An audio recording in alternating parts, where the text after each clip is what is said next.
Buenas tardes, ¿cómo están? Con frío, dicen algunos. Si alguien me puede ayudar, creo que el micrófono está muy fuerte. Hechos capítulo 9, hermanos, hemos avanzado 9 capítulos y este pasaje es muy, muy lindo porque nos trae esperanza. Yo no sé si usted algún día ha pensado en alguien que usted dice, ni para atrás ni para adelante. Eh, pero este pasaje nos va a dar mucha esperanza en cuanto a las personas que Dios salva. Así que vamos a orar y agradecer al Señor por este tiempo. Señor, gracias porque eres bueno. Tu misericordia es para siempre, Señor. Gracias por las personas que están aquí, que van a escuchar este mensaje. Habla a sus corazones, Señor. Háblanos a todos, Señor. Y si hay alguien que aún no te conoce, trae arrepentimiento a su corazón. Salva vidas hoy, Señor. Oramos en el nombre de Cristo Jesús. Amén. Muy bien. Hace un par de semanas tuvimos un retiro del staff y nos reunimos todos los que trabajamos en esta iglesia y entonces hicimos una dinámica que decía, ¿cuáles son las cosas que casi nadie sabe de usted? Y comenzaron a compartir ciertas cosas en las diferentes mesas y cada mesa decía la cosa que era más impresionante entre ellos. Entonces algunos dijeron, yo he visitado más de 70 países y todo el mundo así como, wow, 70 países, ¿verdad? Otros dijeron, bueno, el cabello que ustedes ven, que es rizo, que yo camino siempre, no es natural, dijo. Y todo el mundo así como, ¿really? Y estaban asombrados de lo que estaba pasando. Otros dijeron, yo he sido investigado por el FBI, pero algo que nos dejó a todos en shock fue que varios dijeron, yo he estado en la cárcel por algún tiempo. Y entonces es algo que no esperamos escuchar de gente que trabaja en una iglesia y que dicen, wow, tú has estado en la cárcel. Y todos estábamos así como, ¿y qué fue lo que hiciste para estar en la cárcel? Pero nadie preguntó acerca de eso. Pero una de las cosas que nos llamó mucho la atención fue el asombro que tuvimos al escuchar de que nosotros, aún trabajando dentro de la iglesia, tuviéramos un pasado que el Señor ha cambiado dentro de nosotros y la misericordia de Dios se ha derramado en nuestras vidas. Y todos nosotros tenemos nuestra propia historia. Yo estoy seguro si yo les preguntara y hiciéramos eso mismo ejercicio dentro de esta comunidad, nos encontráramos con cosas que dijéramos, wow, así era tu vida antes de conocer a Cristo. Y hoy veremos en lo hermoso de esta historia la conversión de un hombre que nadie pensaba que iba a llegar al cristianismo. Hechos capítulo 9, versículo del 1 al 31, vemos la conversión de Pablo. Vamos a leer los primeros versículos para ver cómo nos lo narra aquí Lucas. Y si tiene su Biblia, Hechos capítulo 9, versículo 1 en adelante. Dice, Saulo, respirando todavía amenazas y muerte contra los discípulos del Señor, fue al sumo sacerdote y le pidió cartas para las sinagogas de Damasco, para que si encontraba a algunos que pertenecían al camino, tanto hombres como mujeres, los pudiera llevar atados a Jerusalén. Y mientras viajaba, al acercarse a Damasco, de repente resplandeció como alrededor de una luz del cielo, y al caer a tierra oyó una voz que le decía, Saulo, Saulo, ¿por qué me persigues? Y él dijo, ¿quién eres, Señor? Preguntó Saulo. El Señor respondió, yo soy Jesús a quien tú persigues. Levántate y entra en la ciudad y se te dirá lo que debes hacer. Los hombres que iban con él se detuvieron atónitos oyendo la voz, pero sin ver a nadie. Saulo se levantó del suelo y aunque sus ojos estaban abiertos no veía nada. Llevándolo por la mano lo trajeron a Damasco. Estuvo 3 días sin ver y no comió ni bebió. Vamos a dejarlo hasta ahí. Hay otros versículos que vamos a leer mientras continuamos con el pasaje. Pero la conversión de Pablo yo más o menos la miro como la conversión en lo equivalente en nuestros días de Kim Jong-un, que es el presidente de Corea del Norte. Ustedes saben que en Corea del Norte este dictador mantiene castigadas a las personas que deciden seguir a Cristo con la cárcel. Estas personas van a la cárcel o quizás son decapitadas por el hecho simplemente de decir yo voy a seguir a Cristo. Porque este hombre demanda adoración de parte del pueblo. Entonces todo aquel que adora a Cristo no lo está adorando a Él. Entonces probablemente va a morir o va a ir a la cárcel. Entonces básicamente esa fue la grandeza de la conversión de Pablo. Pablo era un hombre que mataba a los cristianos, que los perseguía. Y quizás ustedes tienen alguna persona cercana o quizás algún famoso que ustedes conocen que dicen, esta persona nada que ver con Dios. O sea, esta persona no tiene esperanza. Y nos ponemos a pensar, ¿verdad? Que no hay nada posible para que esta persona pueda acercarse a Dios. Pero note algunas singularidades de la conversión de Pablo. ¿Cómo era él? Versículo 1.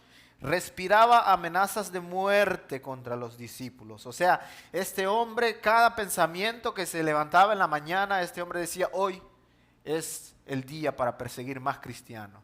¿Ha tenido usted alguna vez algún pensamiento que no lo puede quitar de su mente y constantemente piensa en eso todo el tiempo? Bueno, así era la vida de Pablo, pero con el objetivo de perseguir a los cristianos. Mire lo que hacía él en el versículo 2. Pedía cartas para ir a las sinagogas y traer presos a los hombres y mujeres de este camino, o sea, a los cristianos. Versículo 13 dice, hacía todo tipo de males a los santos en Jerusalén. Versículo 21, asolaba a los que invocaban el nombre de Cristo en Jerusalén. El versículo 21 me llama la atención que dice que todos estaban atónitos. Significa que sus mentes no podían creer lo que estaban contemplando.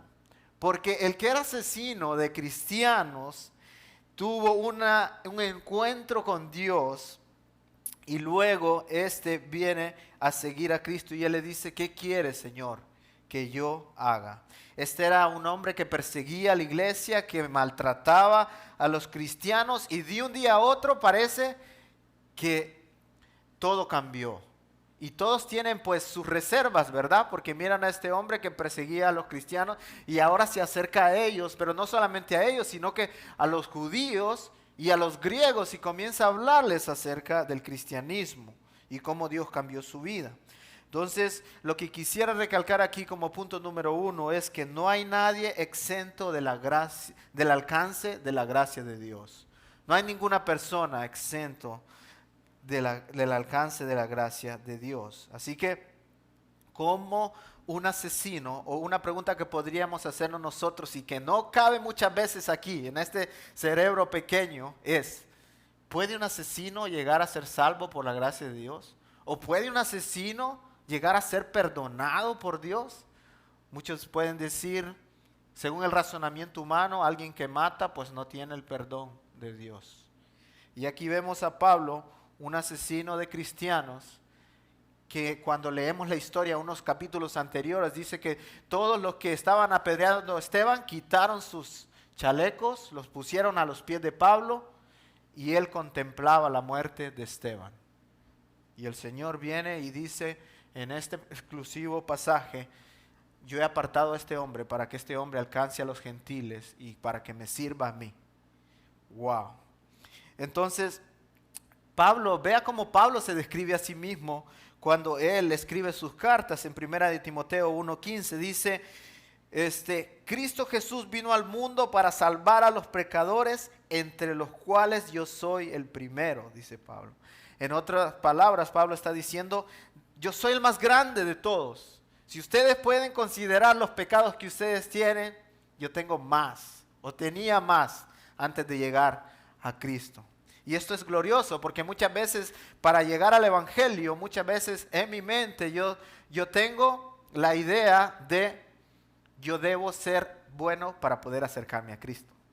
Pero cuando Pablo dice yo soy el peor de todos, si ustedes supieran lo que hay dentro de mí, ustedes pudieran decir no hay perdón para Pablo. Y muchas veces nosotros como cristianos o como personas que estamos conociendo el evangelio nos sentimos miserables, ¿verdad? Y decimos, no puede ser que el Señor me perdone a mí. Y Dios está diciendo, no importa todas las faltas que tú tengas, mi misericordia es más grande que todos los errores que tú has cometido. Entonces Dios nos está dando aquí mucha esperanza. Pero lo segundo que aprendemos en este pasaje es que la gracia de Dios es irresistible. ¿Qué quiero decir con esto? Que nadie puede decirle que no a Dios cuando Dios decide a uno traerlo a sus caminos. Miguel Núñez dice que la gracia irresistible implica que cuando Dios deposita su gracia sobre una persona es porque ésta ha sido elegida por Él desde la eternidad pasada para que la gracia esté operando en esta persona al escuchar el Evangelio. Entonces ha sido una persona elegida desde antes de la fundación del mundo. Dios ha dicho, un día yo voy a depositar mi gracia sobre esta persona y esta persona va a venir. Entonces hay un verso que ilustra mejor esto y es Juan 6:44, y escuche bien lo que dice, nadie puede venir a mí, dice Jesús, si el Padre no lo trae, el Padre que me envió, y yo lo resucitaré en el día final. Dice aquí Jesús mismo, nadie puede venir a mí si el Padre no lo trae. Ahora, se escucha como pasivo eso, ¿verdad? De que el Padre viene y hace una obra en el corazón, esa palabra trae, ¿verdad? Porque cuando uno le dice a un niño, tráeme algo, suena como algo tranquilo, ¿verdad?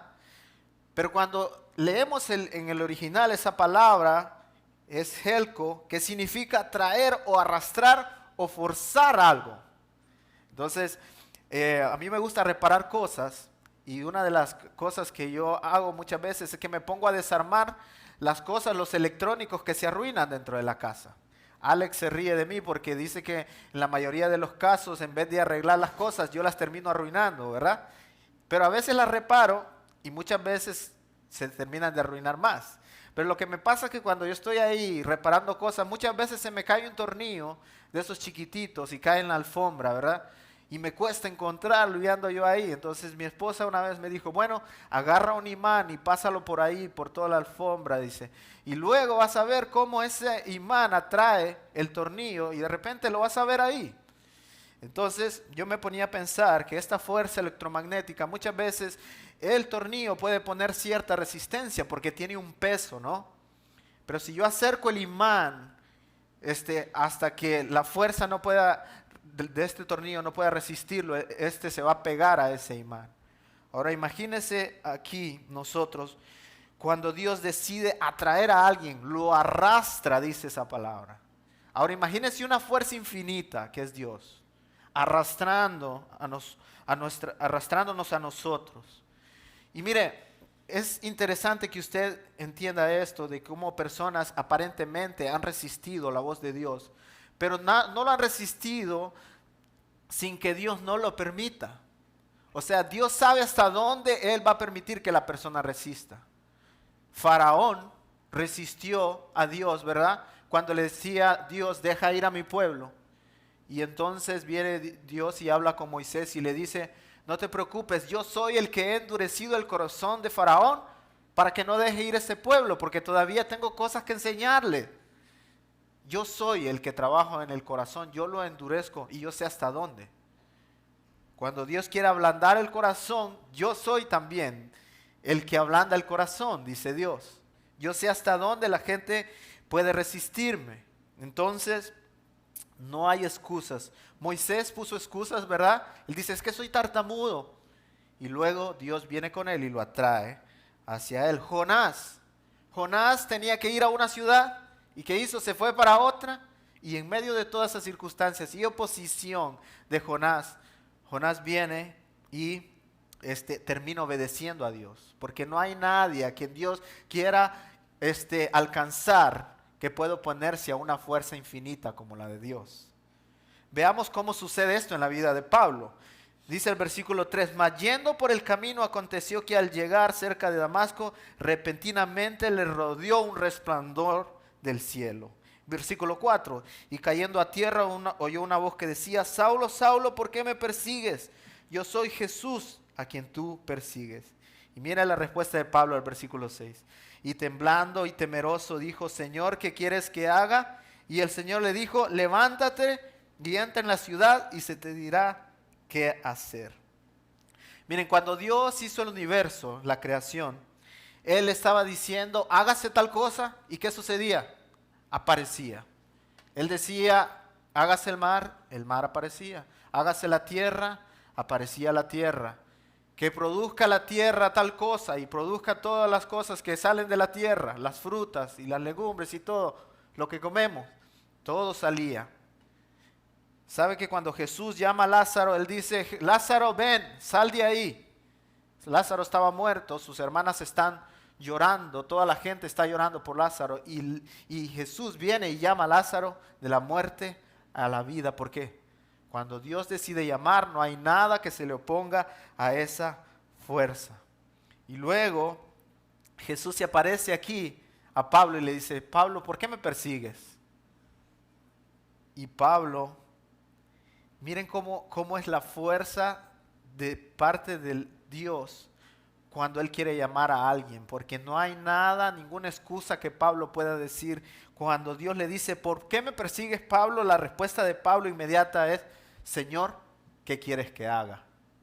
Inmediatamente, Señor, ¿qué quieres que haga? Es una respuesta instantánea. Nadie resiste el llamado de Dios. Así que dos cosas importantes aquí, hermanos, acerca de la conversión de las personas. Número uno es que la confrontación de su pecado, cuando Dios le dice, ¿por qué me persigues? Él está confrontando todas las ideas de Pablo y sus actitudes y le dice, ¿por qué me persigues? Y número dos es que el arrepentimiento, ese sentimiento y conjunto de emociones que nos hace conciencia de lo que hemos venido haciendo está mal ante los ojos del Creador. Entonces se confronta a la persona con su pecado y luego hay algo que sucede en la vida de la persona que lo hace sentir mal por todas las cosas que él ha hecho. Entonces mira el versículo 6, ¿cuál es la actitud de Pablo? Dice, y Pablo temblando y temeroso respondió a Dios. Así que la vida de Pablo cambió por completo después de ese encuentro con Jesús. No hay un encuentro genuino con Jesús que no produzca cambios inmediatos y progresivos. O sea, hay cambios que suceden inmediatamente y otras veces son cambios progresivos, que la gente día con día se va acercando a Dios y va cambiando poco a poco. Así que el tercer punto de esta historia es que la iglesia, hermanos, juega un papel fundamental en la conversión de una persona. Yo quiero que usted vea cuán fundamental es la santificación progresiva en la vida de otros creyentes cuando llegan a Cristo y que la iglesia tiene un papel fundamental. Porque mire el versículo 10, ¿qué pasó con la conversión de Pablo? Dice, había un discípulo llamado Ananías a quien el Señor dijo en visión, Ananías, y él respondió, heme aquí, Señor. Versículo 11, el Señor le dijo, levántate y ve a la calle que se llama derecha y busca en casa de Judas a uno llamado Saulo. Entonces Ananías respondió, Señor, he oído de muchos acerca de este hombre, cuántos males ha hecho a tus santos en Jerusalén. Versículo 17 dice, fue entonces Ananías y se le apareció por el camino, fue entonces Ananías al que se le apareció por el camino, y le dijo, me he enviado para que recibas la vista y el Espíritu Santo. Versículo 19, y habiendo tomado alimento, cobró fuerzas.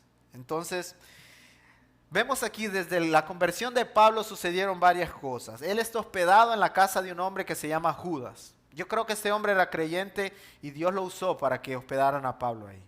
Luego hay un hombre que se le dice, tienes que visitar a Pablo, que Pablo está en la casa de Judas. ¿Cuál era el nombre de este hombre?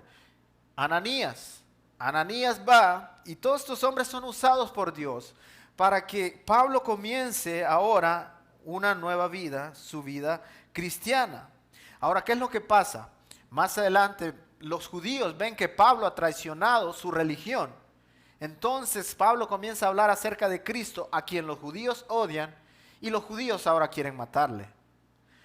Luego Pablo comienza a hablar a los griegos, y me imagino que comenzó a hablarle acerca de sus dioses y de la manera mala en que ellos estaban adorando a aquellos a quienes no eran realmente dioses, y ahora los griegos quieren matarle.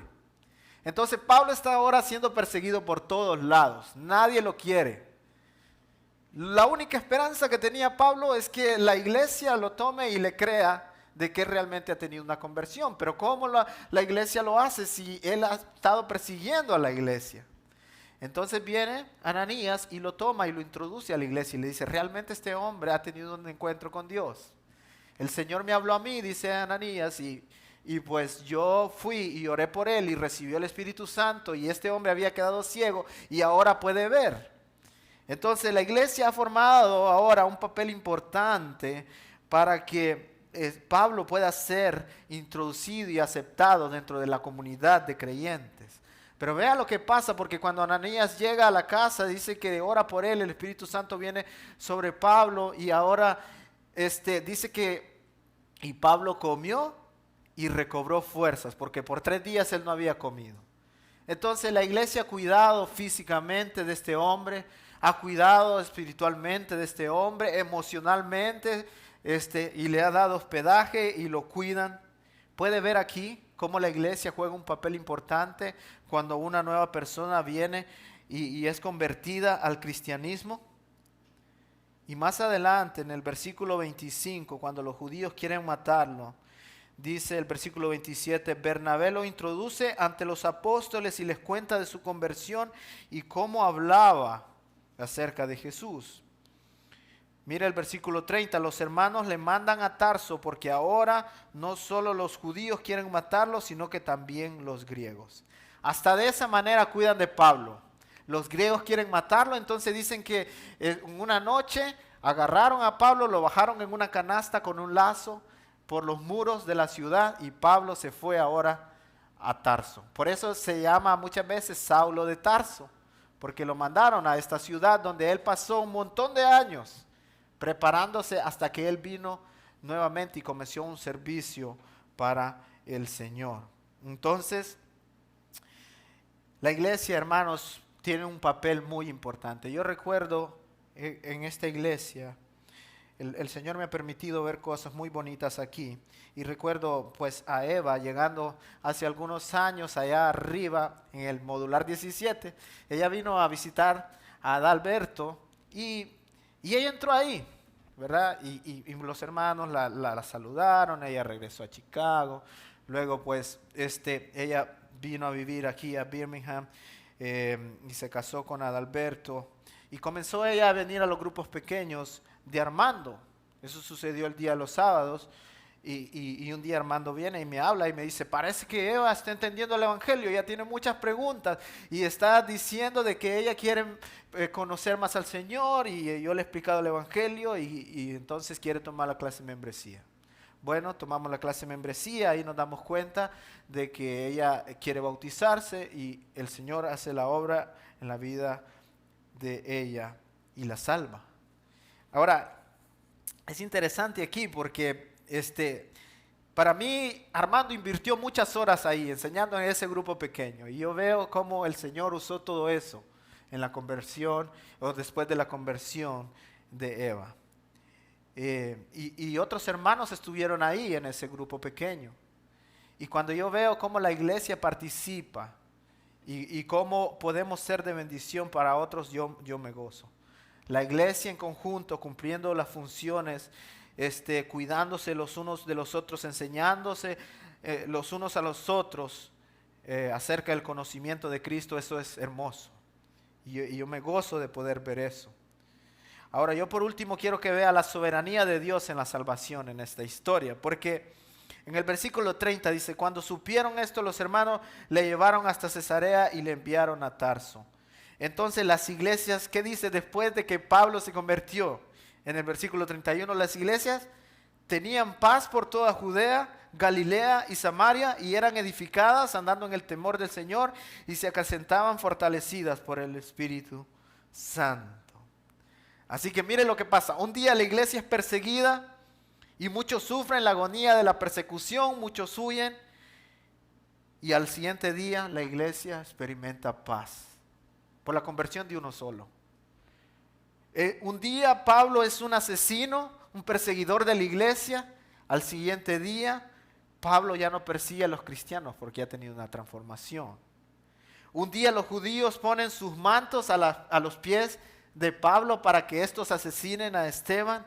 Al otro día estos mismos judíos quieren matar a Pablo. La cosa ha cambiado, ¿no? Pero un día Pablo pide cartas para arrestar a los cristianos y otro día Pablo discute con los judíos y con los griegos defendiendo el nombre que él perseguía. Un día los cristianos huyen de él, el otro día son los cristianos que lo defienden. ¿Puede ver cómo el Señor cambia las cosas aún en medio de la persecución y la dificultad? Para que todo obre para bien, para aquellos que aman al Señor Jesús. Así que déjenme darle esta palabra de esperanza. Al final, hermanos, de la vida cristiana, al final del camino, la victoria es del Señor. Al final del sufrimiento, hermanos, el Señor ha estado trabajando a favor de sus hijos, cuando nadie lo esperaba.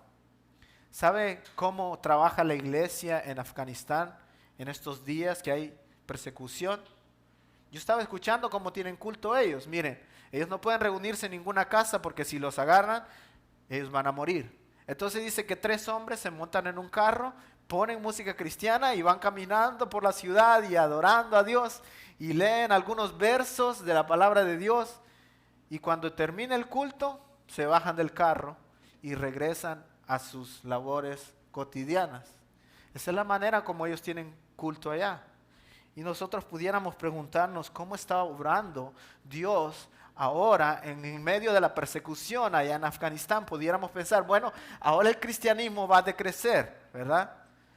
Pero es cuando la gente está sufriendo y cuando los cristianos están siendo perseguidos, cuando inmediatamente, en algunos casos, Dios cambia todas las cosas y dice, esto había estado pasando por una sola razón.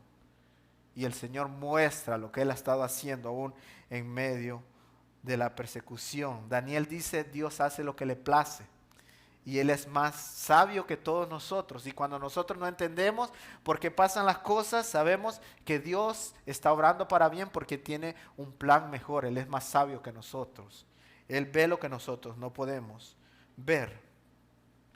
Ahora, el día de hoy tuve la oportunidad de ir al servicio de las 9 de la mañana. Tenía mucho tiempo de no ir.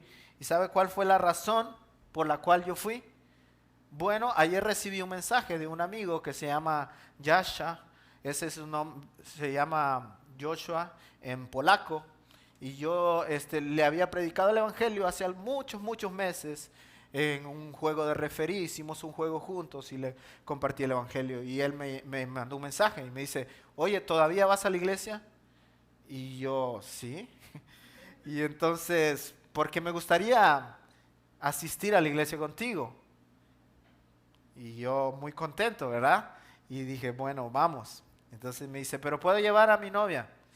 Claro que sí, tráela. Si quieres, trae toda tu familia. Bueno, él vino con su novia y fuimos al servicio. Y fue una de esas reuniones donde tú ves que las personas nunca han ido a una iglesia, ¿verdad? Cristiana. Porque no saben qué hacer. Ellos decían, párense, y ellos así como, oh, tenemos que pararnos.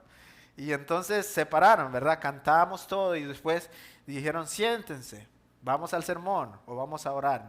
Nos sentamos todos y ellos estaban parados y ya miraron que todo el mundo estaba sentando, entonces se sentaron. Y bueno, yo no sé lo que el Señor va a hacer con estas personas, pero una de las cosas que me animaba a mí es, el Señor está obrando. Y cuando yo menos lo pensaba, yo recibo un texto de ellos y me dicen, llévame a la iglesia. Ahora, esto es increíble porque casi siempre soy yo rogando a las personas, vamos a la iglesia, vamos a la iglesia, vamos a la iglesia. Y ahora el Señor, quizás haciendo algo en el corazón de esta persona, lo hace de que Él me pida a mí que lo traiga a la iglesia.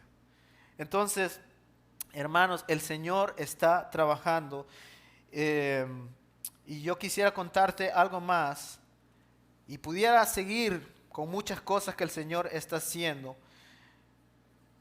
Pero quiero animarte con esta historia.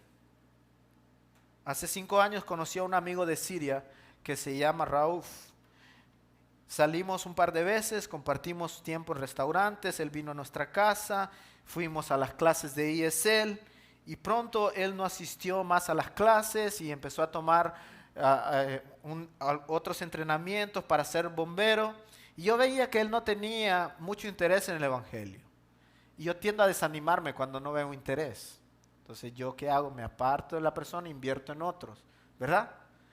Pero esta semana yo aprendí algo muy importante porque dos maestros de ESL, que es Jean y John, bueno, esto es en inglés, ¿verdad? Entonces, estos habían invertido tanto en esta familia, no solo en Raúl, sino en su mamá, en sus hermanas, y ellos son musulmanes de pura cepa, como decimos en mi país, de corazón. Ellos no van a dejar su religión, al menos de que el Señor los arrastre, ¿verdad? Así que, pero esta familia, Jean y John, asisten a Brook Hills. Y yo me desanimé con Ralph porque yo no veía resultados. Y dije yo, bueno, es tiempo de invertir en alguien más. Y pasaron los años, tengo como 5 años de conocer a Raúl. Y yo veía que cada año Jean y John celebraban el cumpleaños de la mamá de Raúl. Y que ellos celebraron cuando Raúl se hizo American Citizen. Y ellos celebraron cuando Raúl se hizo bombero. Y ellos celebraron cuando las niñas se graduaron de la escuela. Y ellos no han visto frutos de nada de esto. De que ellos vienen al cristianismo y todo eso. Y yo estaba muy asombrado por todo el esfuerzo que ellos hacen y cómo son firmes en mostrar amor. Entonces, justo esta semana yo estaba estudiando este pasaje y yo estaba asombrado de ellos. Y de repente voy ahí a Sprouts y los miro a ellos y le digo, Jean. Y comienzo a hablar con ella y le digo, ¿sabes cuánto me ha animado la manera en que ustedes invierten con la familia de Ralph?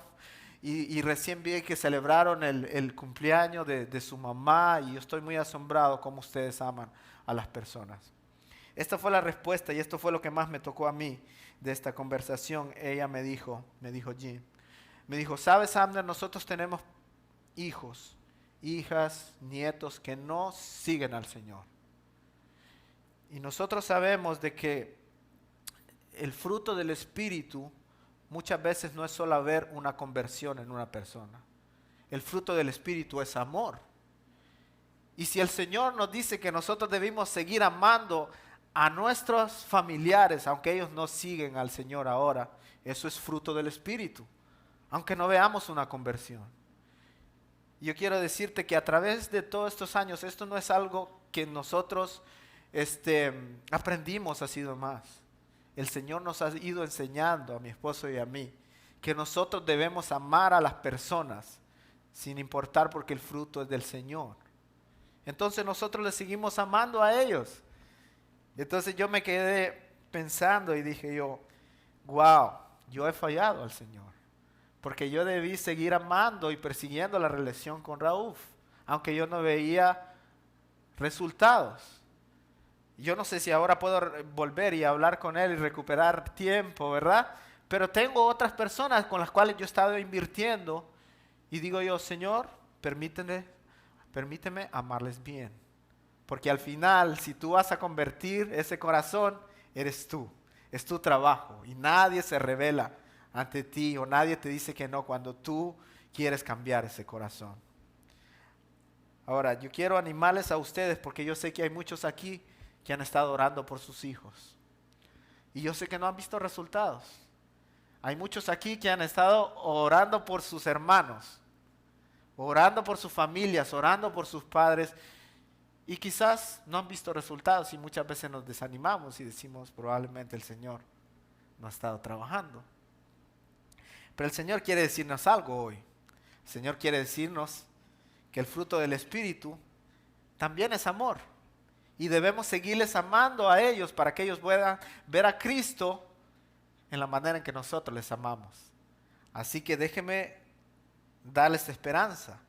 Siga amando a sus amigos, a su familia y a todas aquellas personas que están en su mente que aún no conocen a Cristo. Y deje que el Señor haga lo que Él quiera. No hay nada que el Señor no pueda hacer. Amén. Para terminar, ayer nos reunimos Y fue lindo escuchar cuando Alex dijo, bueno, ¿cómo vamos a alcanzar a otras personas si no conocemos nuestras propias historias? ¿Cómo vamos a contarle la historia a otros si nosotros no nos conocemos entre nosotros mismos? Así que vamos a tomar un minuto para compartir nuestra historia. Mire, esto fue increíble porque yo escuchaba de una de las hermanas diciendo, yo escuché el evangelio una vez en tal lugar y no fue ahí donde yo crecí, sino que después me moví a otra ciudad y ahí comencé a seguir a Cristo.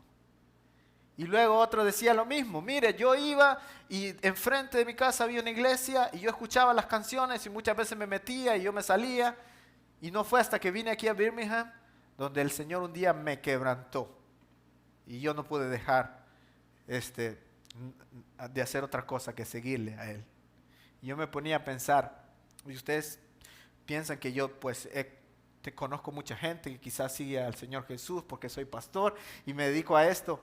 Y lastimosamente, si usted me pregunta a mí, yo no conozco muchas personas a quien yo le he compartido el Evangelio que hoy están siguiendo a Cristo. Si alguien me conoce y yo he predicado el Evangelio y ustedes han seguido, por favor háganmelo saber. Y yo digo que la cosa por la cual el Señor muchas veces no me ha permitido escuchar eso es para que la gloria sea de Él. Para que la gloria sea de Él. Y pensaba en esto, pero quizás mucha gente en otro lugar está hablando y diciendo, una vez yo escuché a un hombre un poco feo, pero me compartió el Evangelio. Y no fue ahí que yo comencé a seguir a Cristo, sino en otro lado. Y ahora yo sirvo al Señor con todo mi corazón. Todo, hermanos, obra del Señor Jesús. ¿Y qué es lo que tenemos que hacer nosotros? Simplemente ser obedientes y confiar que Dios no duerme. Él está siempre trabajando. Oremos.